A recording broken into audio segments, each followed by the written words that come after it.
On découvre l'oracle des porte-bonheur de Sylvie Lavoie, illustré par Gabriel Sanchez.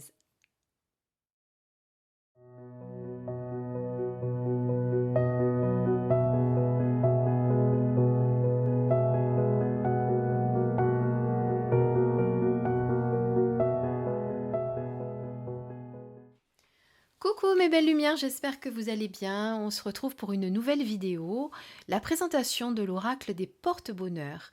C'est un oracle qui est de Sylvie Lavoie, illustré par Gabriel Sanchez. Alors Sylvie Lavoie, elle a déjà fait l'oracle Mademoiselle Mille Pétales, si je me souviens bien du titre.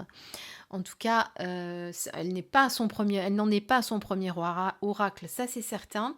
Et les illustrations de Gabriel Sanchez, ben, vous connaissez également Gabriel Sanchez qui a revisité le Béline dans 2 versions, qui a également fait l'oracle d'Ishtar. Bon, il en a fait d'autres, le souffle des Amazones aussi, et puis il y en a un autre dont le nom m'échappe. Voilà, donc on connaît ces deux personnes déjà pour avoir fait d'autres créations, et je suis pas sûre qu'ils en ont pas déjà fait ensemble d'ailleurs aussi. Alors, je vous lis ce qu'il y a au dos de la boîte. Invoquez le pouvoir des porte-bonheur. Notre âme, dans sa quête éternelle de bonheur, est à la recherche de signes de l'univers. Talismans, gris-gris, symboles, objets magiques ou sacrés, tous envoient un message personnel à qui désire l'entendre et nous invitent à croire en notre intuition. La chance, dit-on, aime être provoquée. Cet oracle vous invite à la rencontrer. Vous trouverez dans le magnifique livre de 160 pages en couleur l'explication de chacune des 33 cartes ainsi qu'une proposition de méditation et une interprétation onirique des porte-bonheur. Donc, c'est un oracle aux éditions Le Courrier du Livre, qui est une marque du groupe Guy Trédaniel, et c'est un coffret que vous retrouvez au prix de 24,90 €. Merci aux éditions Trédaniel pour cet envoi. On le découvre tout de suite. Alors, comme le précédent que je vous ai présenté de Colette Baron-Reid, il arrive dans un format de petit oracle. Donc, vous avez le petit livret. Vous avez les cartes ici, vous avez le dos est magnifique. On va le regarder ensuite. On découvre d'abord le petit livre. Alors, le livret est en couleur, déjà. Donc ici, vous avez, d'ailleurs, tiens, voilà, le petit oracle des contes merveilleux de Gabriel Sanchez. Vous avez le grimoire et recette aux fleurs de Mademoiselle Mille Pétales, qui est aussi, vous voyez, de Sylvie Lavoie, avec des illustrations de Gabriel Sanchez. Donc, ils sont pas... c'est pas leur première association pour créer ensemble un oracle. C'est bien ce que je vous disais. Ensuite, vous avez le sommaire ici, avec le numéro de la carte et la page correspondante. Et puis à la fin, quelques à propos de l'auteur et de l'artiste. Donc vous avez tout d'abord l'introduction qui va nous parler un petit peu de la manière dont on aborde tous nos petits gris-gris, nos talismans. On a tous dans notre portefeuille ou dans notre sac un petit objet qu'on ne quitte jamais, ou dans la voiture aussi. Bon voilà, on est tous sensibles à ce genre de choses. Ensuite, donc, vous avez la présentation de l'oracle, comment l'utiliser.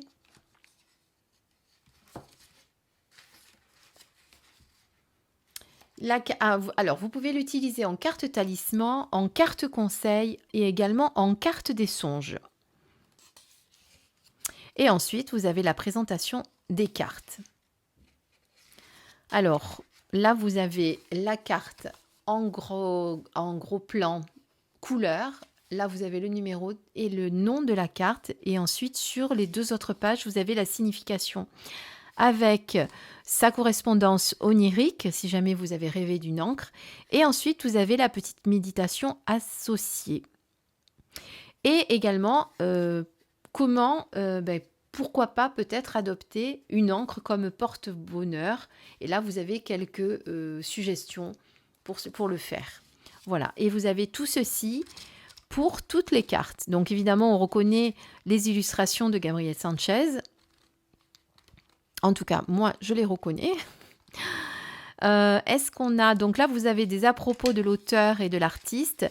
Il n'y a pas par contre, je vérifie, mais je n'en ai pas vu, il n'y a pas par contre d'exemple de tirage. Hein, vous avez, on vous dit pas le tirage à une carte, à deux cartes, etc. Vous avez des petits indices pour vous en servir en tant que conseil, talisman, etc. Mais il n'y a pas d'exemple de tirage. Donc après, vous pouvez les créer pour vous, hein, si vous le souhaitez. Hein. Comme d'habitude, vous savez que vous pouvez faire à votre guise en fonction de votre instinct. Alors les cartes, elles sont sur tranche dorée.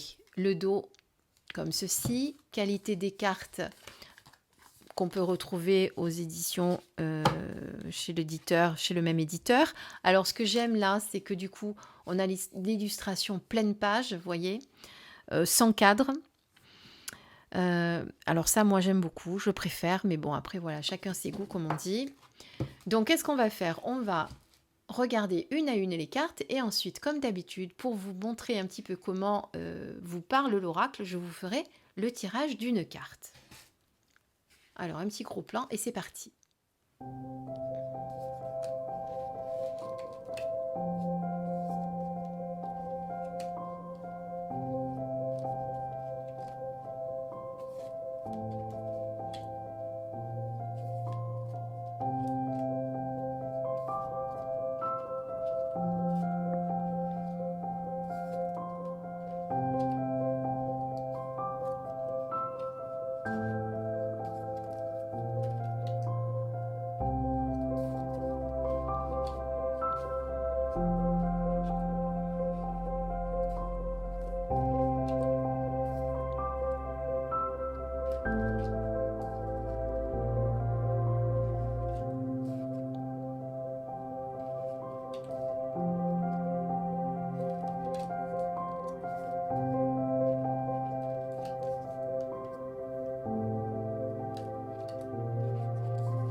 Voilà, donc comme vous avez pu le constater, vous avez divers objets, animaux, plantes, etc. qui peuvent donc vous porter bonheur. Alors c'est parti pour le tirage de notre carte. Donc vous voyez que là pareil, elle glisse très très bien comme le précédent oracle. C'est un plaisir de les mélanger.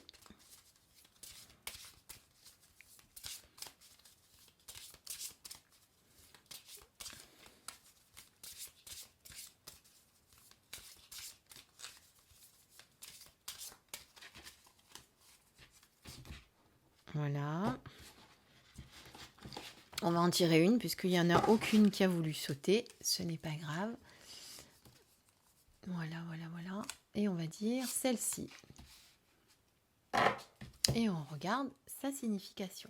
Oh, on a la jolie coccinelle. Alors c'est vrai que la coccinelle, quand elle se pose, généralement, on sait qu'on a un beau message qui nous attend. Donc là, pareil, je dis pareil parce que c'est comme un peu le précédent oracle que j'ai présenté. On a le numéro de la carte, donc on va directement à la signification. Selon une ancienne légende, un bourreau aurait laissé la vie sauve à un condamné parce qu'une coccinelle posée sur son cou refusait de quitter le malheureux avant son arrêt de mort. C'est à cette histoire que la coccinelle doit son surnom de bête à bon Dieu et sa réputation de porter chance. Sa forme ronde et mignonne attire les enfants, les points noirs sur sa carapace sont la source de beaucoup de superstitions. Leur nombre détermine combien de jours, de mois, d'années on vivra heureux dans toute la vie, dans un mariage, vers une guérison, etc. Faire la rencontre d'une coccinelle, surtout si elle se pose sur la main, est toujours un moment heureux qui nous met dans une disposition au bonheur. Alors, adoptez une coccinelle comme porte-bonheur. Donc, placez cette carte ou objet la représentant de façon à avoir sous les yeux tout dans la journée. Donc, vous allez l'avoir avec vous si vous le souhaitez pour l'avoir toute la journée sous les yeux. Vous pouvez la prendre en photo aussi maintenant, c'est tellement facile sur votre portable. Ou alors, vous pouvez porter des bijoux avec des coccinelles, faire des balades dans la nature, visiter des jardins ou planter des rosiers pour les attirer. Rêver de coccinelle signifie quoi? Bon augure, on retrouvera le sourire et la joie de vivre. À méditer, l'univers travaille pour moi, je fais confiance. Voilà, c'est le dernier oracle de Sylvie Lavoie et Gabriel Sanchez que je viens de vous présenter. J'espère qu'il vous a plu, qu'il vous a peut-être donné envie de l'acheter. Les illustrations sont en tout cas magnifiques. Moi, j'aime beaucoup, comme d'habitude. Regardez, on va laisser ces deux-là. Je vous dis à très vite pour une prochaine vidéo. Je vous embrasse très très fort et puis prenez soin de vous. Gros bisous.